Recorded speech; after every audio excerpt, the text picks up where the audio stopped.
What's good? Seren Emyr. I'm going to answer a bunch of questions that you guys sent through. So let's get started. All right, let's start with this one. How the fuck do you pronounce your name? It's pronounced Seren Emyr. So it's a Welsh name. My mum's from Wales. She moved to Australia when I think she was like a teenager. Most of my family's from Wales. So I thought it'd be cool to give myself a Welsh name. And it has a lot of meaning as well. So if you guys want to search it up and look into it, it's a cool little rabbit hole to go down. What's the most memorable moments of your music career? It's a hard one. I would say definitely like when it started. So for anyone that doesn't know, I started making music when I was like 11 years old when I started making music, and I was just producing like shitty EDM music on a laptop. It was my dad's old work laptop that he got FL on. Before that, I was using like, crappy little like $15 CDJs and like little Launchpad minis to like DJ with. My dad was like, you should try making music. So I was like, you know what? Let me try it out. So I got on FL Studio. At the time, it was FL Studio 11. Fucking unk right here. Just started making whatever the fuck I could, with what I knew. Made a bunch of beats, uploaded it to a radio station in Australia, and yeah, it just blew up. So I would say like one of my biggest memories was probably initially blowing up. A month, not even a month after I went viral, I played my first gig, and it was in front of like 10,000 people at a festival in Australia called Groove in the Moo. It was insane. I had a 2-hour lesson on how to DJ properly before I went on stage the day before it. So I remember like before I got on stage, I know I was only 11, but I remember getting on that stage and I was like, in my head, I'm like, doing this is either going to make me love music or it's going to make me never want to do this shit again. And after I got off stage, I'm like, that was fucking insane. I want to do it again. And I just kept doing music ever since. And yeah, I definitely say my first gig when I was a kid, probably up there. Moving to LA for the first time by myself when I was 17, living out here on my own at 17 in a house with like 4 people I didn't know. That was definitely fucking memorable. I'll give you that. That was crazy. The toilet didn't even fucking work. So that was fun. There's a lot, honestly. I don't categorize any of them. I put them all at the top. I think they're all amazing memories. So, yeah. When are you going to tour? I will tour immediately as soon as I can. Once I get the audience and I get enough motion, I definitely want to start performing properly. I think it's only a matter of time, but I can't wait. I'm in LA right now, so as soon as shit starts taking off, I'm getting on stage and I'm performing. It's gonna be sick. I see a lot of my listeners are from London, so if shit keeps going crazy in London, I might have to fly over and do a show there. What's your favorite style of music? I would say alternative music is probably at the top because I grew up around it. I was listening to like Tool and Pearl Jam and Bjork, Alice in Chains, Queens of the Stone Age. I love their music. A lot of Jeff Buckley growing up. I love a lot of indie music. So I would say probably like alternative and indie is probably at the top. I love EDM. I started making EDM. I was making hyperpop. I still make hyperpop now. But yeah, I was making a lot of EDM, like future bass was my favorite genre. So I would say, yeah, EDM in general, alternative music. I love R&B and hip hop. That was kind of like what I first got into when I got into the underground scene. So one of those, yeah, I don't know. I would say the most important genre to me was EDM, but my favorite to make right now is definitely like alternative music. What are some of your favorite songs ever? I don't even know. My whole life has been music, so I've heard a fucking lot of it. But I would say All Flowers in Time, Bend Towards the Sun by Jeff Buckley and Elizabeth Fraser is probably my number one. Venus is a Boy by Bjork is a really good song too. I know it's big, I know it sounds basic, but I love that song. Dude, Scary Monsters and Nice Sprites by Skrillex, it's up there. I have so many favorite songs. Dude, Jack Hugh's entire project, like that entire Jack Hugh project was crazy. Trying to think. Oh, Pneuma by Tool, Lateralis by Tool. I love that song as well. I love creative music. I would say those are probably off the top of my head. Besides my own music, try not to sound like a narcissist, but yeah, those are probably my favorite. Album slash song that was the best to make. I really enjoyed making Confessions. That's probably my favorite album I've ever made, because I made the entire thing in like 4 days. I didn't even write the lyrics. I had to like re-listen to the entire album to like write the lyrics for you guys, because I didn't even like fucking write for that song. I just did it off the dome. Like I just did like, you know, punched in and just kept it going, and then song was done, on to the next one. I did like 30 songs for that album, and only like, I think like 10 made it. So yeah, I was up for like 3 or 4 days straight just recording that shit. And then I finished it and I showed it to a few people. I'm like, what do you guys think? Because I hadn't sung before it at all. You know, you guys know me as a singer basically now, but I'd never sung properly on a song before like that. So I was like, what do you guys think? Should I drop it? And everyone in Juneau and all my friends were like, dude, put it out. So I was like, fuck it. And I dropped it. That was a lot of fun to make, because it was probably the most challenging thing to do. Just putting that out and pressing post was a lot harder than even making the music. Besides that, I would say a lot of like my Kyoto Clan era music is definitely my favorite. I had a lot of fun making Malice and Diary and, you know, Kinonis and Solace and all those songs you guys see on my SoundCloud from like that time period. I was wagging classes at school. I was in college. I nearly failed college because I just didn't give a shit about any of it. I was just like, this has nothing to do with what I want to do in life. You know, I want to sit on a curb in LA and drink beer and talk about music. But I was like, this is what I want to do. So I'd, you know, every class that I didn't like, you know, whenever I had like religion class or like math class, I'd just wag that shit. I'd put my AirPods in and pretend I'm working, and I'd really just be on like Ableton making music. Yeah, and I recorded all of those songs vocally, like in classrooms during lunch breaks. So when everyone was out having lunch, you know, on a lunch break at school, I would go into class because I had no friends, and I would just record music in class when no one was around. Just, yeah, finish it, put that shit out, you know, go about my day. Then I'd see like shit was starting to take off and like get me a following. I'm like, what the fuck? But yeah, when will you do a show in Germany? I didn't even know I had fans in Germany, I'm not gonna lie. But if enough people want me to perform, I'll go there. Like, I think you guys, like any of you that support me, like, you guys mean like the world to me. And like, I'd be forgetting, like, damn, there's like a police helicopter up here. Random fact, there was like 10 police cars at a petrol station down the road from my house, and a like news crew. So I think it's to do with that. But what the fuck was I talking about again? Well, do you remember what I was talking about? He's just drunk as hell. How did you get into the underground scene? It was a weird one. So when I initially blew up when I was a kid, I was making EDM. Was signed to a label. I still am.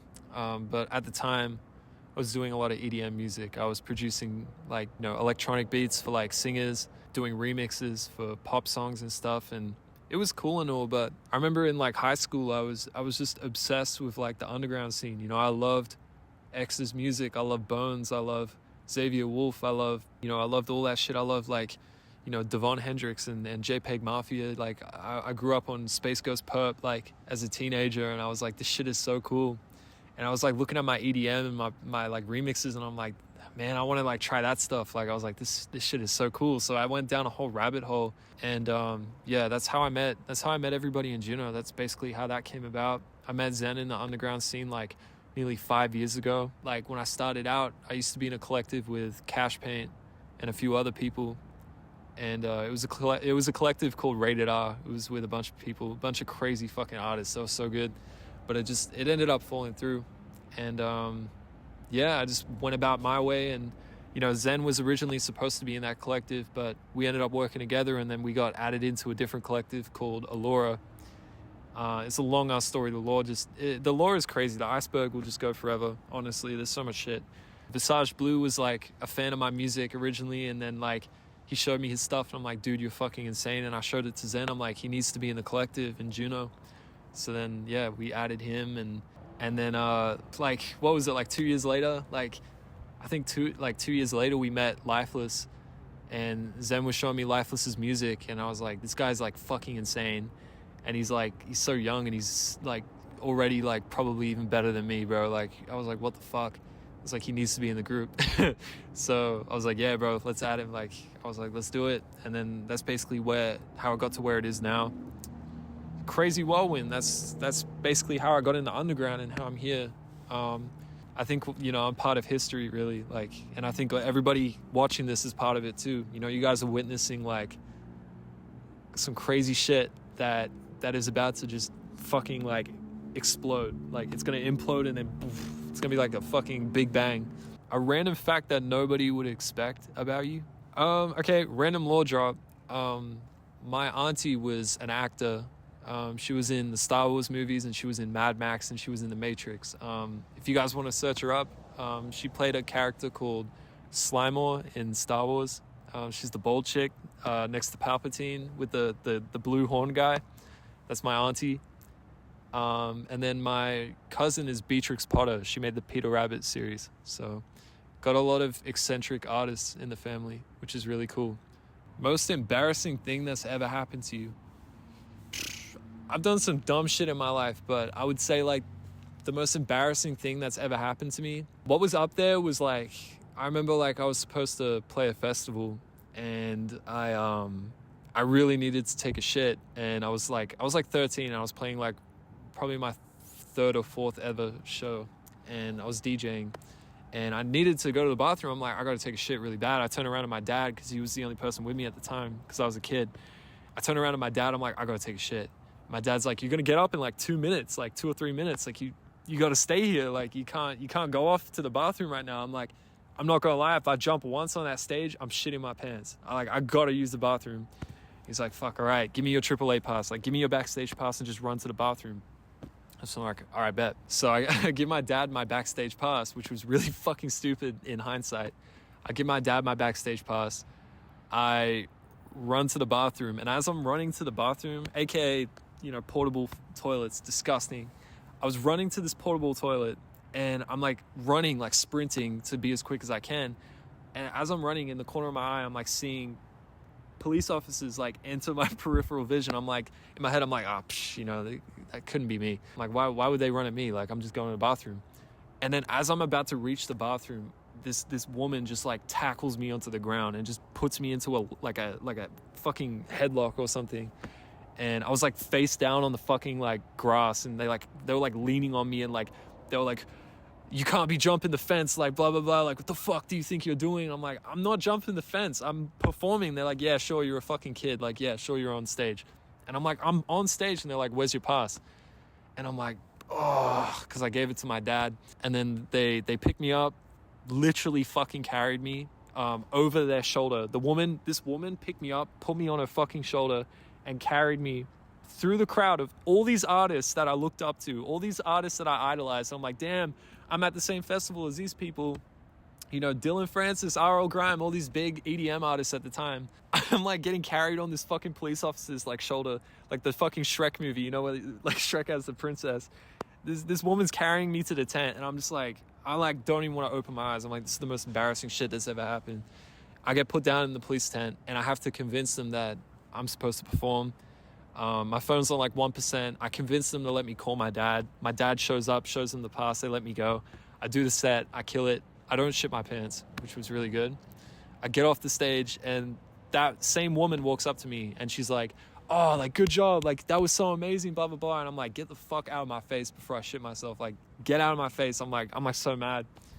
And yeah, I mean, in hindsight, it was, you know, it was a good ass time. It was fun. But yeah, fuck that police officer. That was fucked up. All right, message to the youth. Don't do drugs. Stay sober. Stay driven.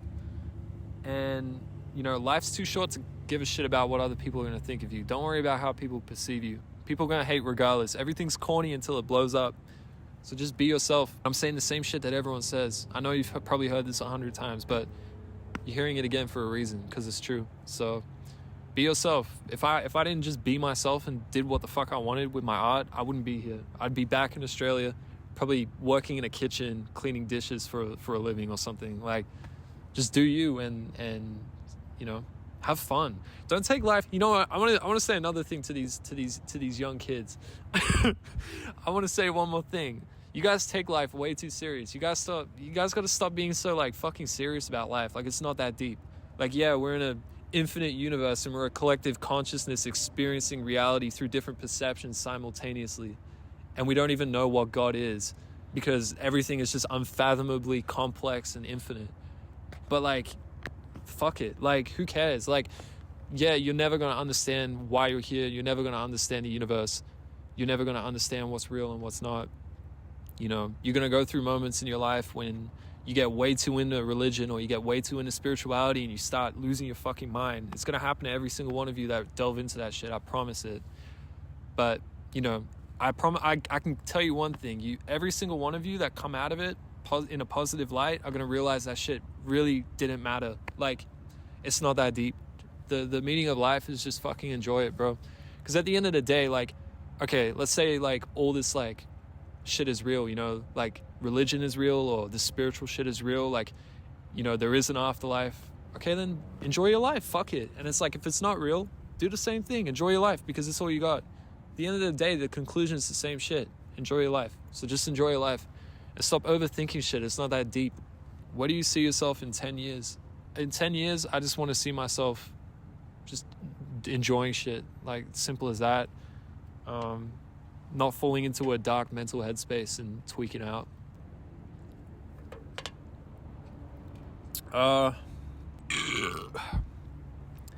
Any future projects on the way? I have a lot on the way. I got my EP Going Home. It's dropping on the 30th. I can't wait for that. It's really like, it's some chill shit, you know. It's nothing crazy. It's no hype shit. It's definitely more laid back, and I wanted it that way because I wanted the EP to be kind of like an ending credits to the year for me and for like everybody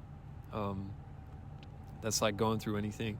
So I wanted to make something that just felt like, you know, you're going home. You're listening to a playlist while you're going home.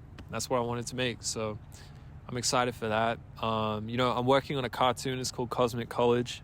I started season 1. I'm completely animating this shit on my own. So it's definitely, it's going to take a while, but I have high hopes for it. I think it's going to be really cool. That's main things on the way. A lot more hype shit on the way. I want to do some more high energy shit next year. You know, expect a lot of hyperpop influenced, you know, melodic music with crazy fucking guitars and pianos rather than synths. That's kind of what I want to go for. I want to manipulate sounds in a way that you guys haven't heard before. Do you have any tattoos? I have one. I only have one tattoo. It's on my forearm. It's this one here. It's a pagan Celtic deity. It's called Kinonis. And I have it tatted on my arm. My cousin did it from Wales. So, yeah. It's my only tattoo, but I plan to have a lot more. I really want to tat like both my arms, my legs, my neck. You know, I want to be like a walking piece of artwork, you know. Definitely going to do a lot more, but don't have the fucking funds right now, so, you know, buy some merch and I can get some. But if you want to buy some merch, I'm putting that shit towards tattoos and food mainly, and probably a new laptop, because I'm about to punch a fucking hole through it because it just does not want to make music lately. So yeah, I think I answered every question. I don't know, I might have missed a few, but you know, thanks for sticking around, watching it. I'll try to do more of these more often if you guys want them again. But yeah, much love to you all, and everyone that's stuck around since I started music. I appreciate you guys so fucking much. It's insane. And to anyone that's new, welcome. And yeah, I hope you enjoy the ride and for what's to come.